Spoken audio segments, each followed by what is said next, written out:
إمام الأنبياء حديء وعبسوني وليه عمل كيغا كتلقى مايو لكن حريصت إلهي ما كتلقى إمام الأنبياء دعادي سأقوب النيد نبينا اللي قوري يكون دعايسنا يوحي هاي يا مقلب القلوب ثبت قلبي على دينك الله قلوبت بن آدم كقدنا يوم إله قلبك حق كسب هذه دعاء النبي محمد عليه الصلاة والسلام أي هاي دعوينك أقوب بدنا نبينا وكون دعايستي دعاءنا والله وريي يا دعاءنا اللهم ربنا آتنا في الدنيا حسنة وفي الآخرة حسنة وقنا عذاب النار ودعوينك أقوب بدنا النبي عرف كيس كسر نقنيسي إمام الأنبياء نبي الله محمد عليه الصلاة والسلام والنبي القرآن كإلهي وكش يقولي ومن الليل فتهجت به نافلة لك عسى أن يبعثك ربك مقاما محمودا وحلو بلن قاد النبي محمد عليه الصلاة والسلام مقام المحمود ما شاء قدر جدس الرئيس الجنة إن إلهي إسقى أقود دياريي وكي النبي يقول لها آذانك مركات مغليسان فقولوا مثل ما يقول المؤذن مؤذن ككذب هذا أبو النبي لأريد أوليه ثم صلوا علي آذانك مركو لما يا مؤذن كنا يقول صلي أبو النبي عليه الصلاة والسلام لأن مركا إلهي وصيلة ويدية من سأل لي الوصيلة حلت له شفاعة نكا وصيلة إلهي ويدية شفاعة إذا أيا حلالو بيسا وصيلة أيا النبي معنا يوم حيري ومنزلة في الجنة ومنزلة جنة دحديدة كتالا لا تنبغي إلا لعبد من عباده وأرجو أن أكون هو أبو النبي عليه الصلاة والسلام ومنزلة أقص الرئيس جنة لقلو يانت أقود درجة الرئيس أدومها إلهي كمدا أمبا قلي دونا وحال الرجين يا أبو النبي لنا نهانقو أدون كاس نبي قاس مقام كيس إلهي قرآنك أوكو شاقي isaguna ma aragtaan axaadiisa saxiixa inoogu cadeeyay manzilada uu ilaahdiisa uu ku leeyahay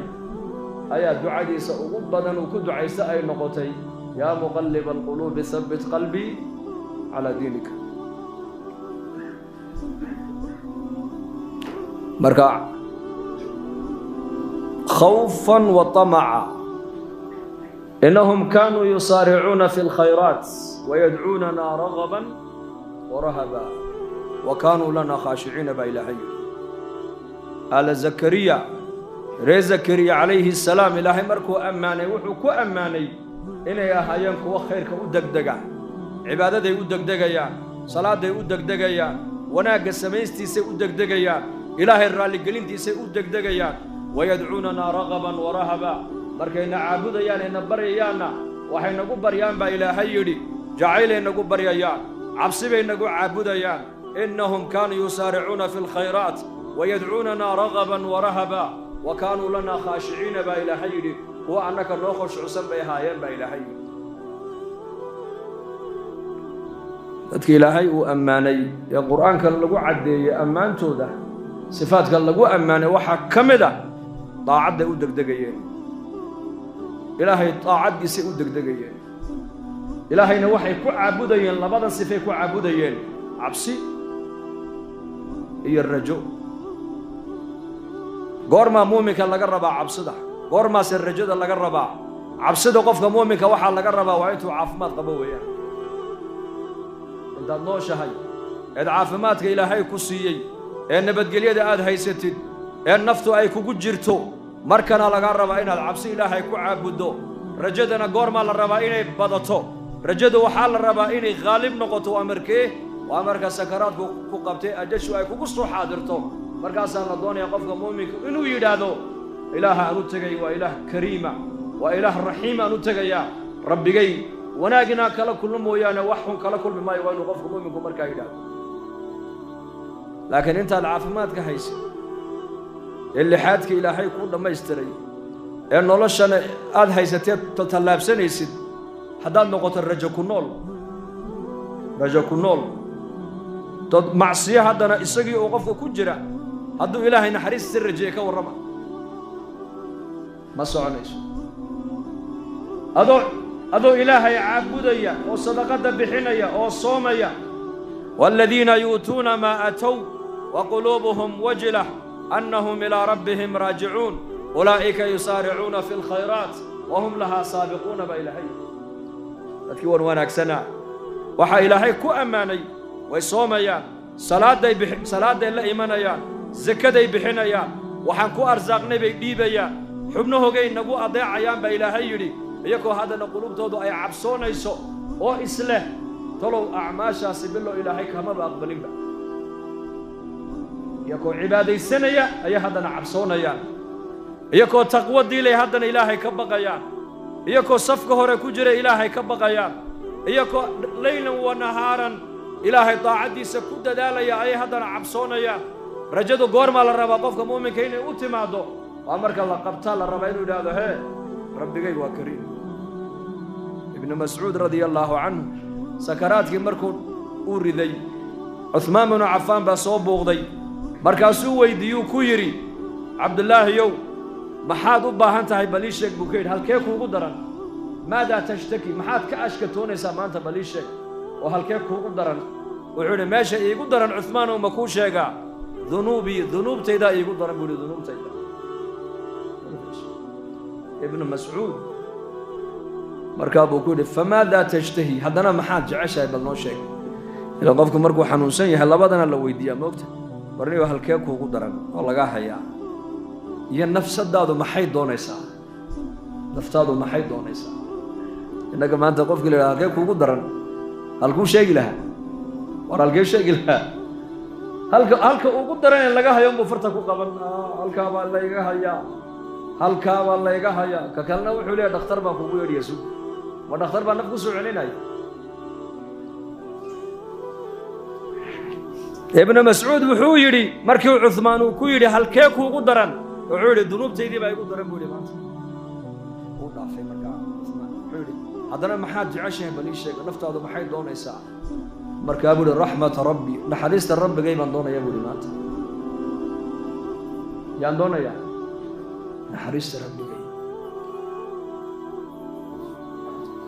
طمع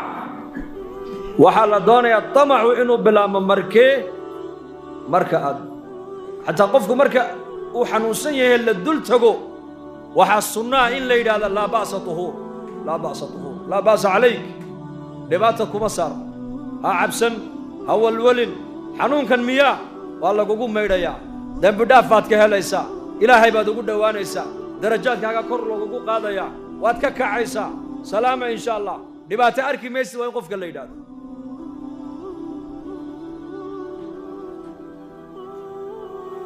dadna markaa qofka marka uu dhimanayana waa dushiisa waxaa lagu laqinaa tawxiidka laa ilaaha ila allah laa ilaaha ila allah dheh lama yidhaahdo haddaad dheh tidhahdid war laa ilaaha illa allah dheh haddaad tidhahdid waxaa laga yaabaa shaydaanku inuu si kale u tusuub ku yidhaahdo oo magaal baan ahay muslim baan ahay uu cadho uu qofku ku dhintayba adduunka isagoo ku cadhoonaya laakiin laqinuu mawtaakum laa ilaaha ila allah kiina inaga dhimanaya buu nebigu yidhi waxaad u laqintaan laa ilaaha ila allah maqashiya weeyaan isaga dushiisa ku dhahada kelmaddaas si uu markaa kaaga soo daba celiyo isaguna kelmaddaas hadduu kelmaddaa qofku markay ka baxaysa naftiisu ay noqoto kelmaddaas waa kii nebigu lahaa jannuu galay man maata wa huwa yaclamu annahu laa ilaaha ila allahu dakhala aljanna wa fii riwaayatin man kaana aakhiru kalaamihi laa ilaaha ila allah dakhala aljanna hadduu u dambaysa qowlkiisa kelmaddaasina jannuu galay buu nebigu yihi calayhi salaatu wasalaam jannadu markaas waa shayga la doonaya qofku adduunyada intuu joogo cibaadada ilaahay aad caabudaysa labadaa ku caabud طamac ilaahay naxariistiisa rajee oo jannadiisa rajee oo dembidhaafkiisa rajee oo maqfiradiisa rajee oo ridwaankiisa rajee cabsooyo dhinaca kalena ilaahay cadhadiisa ka cabso oo cadaabkiisa ka cabso oo waxaad mar walba ishor dhigtaa ilaaha aad u tegaysid waa kariim naxariis badan weeyaan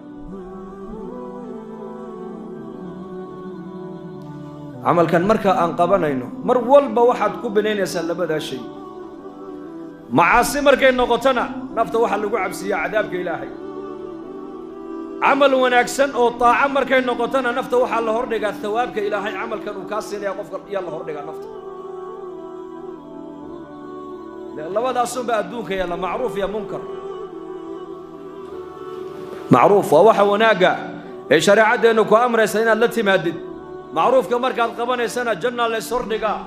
waxa munkare shareecaddu ay kaa reebtay markay naftiga shaydaanku ku dhacay ku leeyihiinna cadhada ilaah iyo cadaabka ilaahay baa la hordhigaa nafta dadna janna ilaahay markay noo ballan qaaday jannada allah ina geeyo aamiin dhahada jannadu waa daar magac badan baa quraanka ilaahay ku sheegay inna lilmuttaqiina mafaza hadaa'iqa wa a'naba wa kawa'iba atraba wa ka'san dihaqa inna lilmuttaqiina fi jannatin na'im inna lilmuttaqiina fi maqamin amin inna alladhina amanu wa 'amilus salihati kanat lahum jannatul firdaus nuzula quraanka ilaahay tabaaraka wa ta'ala wa 'alayhi inta naarta uu ka warramay in la eg baa ilaahay jannada kaga warrama hadda isleekay aayadaha quraanka markii la baaray aakhirada ka warramaya lafdiga ku yimid ee al-aakhirah waxa la ogaaday inay 115 goor baa ilaahay yiri al-aakhirah adduunyada markay noqotona lafdiga adduunyada aayadaha quraanka waxa ku yimid magaceeda 115 jeer marka jannadu waa daar ilaahay tabaaraka wa ta'ala bini aadamku waxay ku raaxaysanayeen oo dhan lagu dhameystiray yaana galaya innal abrara la fi na'im dadka adduunka dusheeda ilaahay kaga cabsada ee ilaahay kaga baqa ayaa ilaahay jannada u diyaariyay daar salaam daarta nabadgelyada daarul khuldi daarta waaritaanka دار الحيوان با إلهي دارتي نولوشا وصاحبك أحي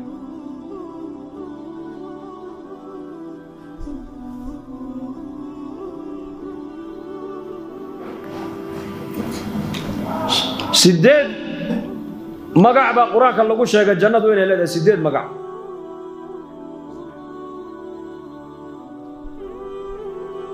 جنة عدن جنات النعيم جنة الخلد جنات الفردوس وكن نبينا لها عليه الصلاة والسلام إذا سألتموه فاسألوه الفردوس هذا إلهي ويدي سنيسان وضباهي أشيغان إسان بنبي قولي فردوس إلهي ويديستا فإنه أعلى الجنة جنويك أيضا أقصر ريسا وأوسط الجنة أيضا أنا أقبر تميسا بنبي قولي وفوقها عرش الرحمن سقف جيغو وحا هذا عرش الرحمن كا ومنها تتفجر أنهار الجنة وبيالك الجنة مرودنا أيضا كبر قمام رسولك فردوس الأعلى الله ينقيه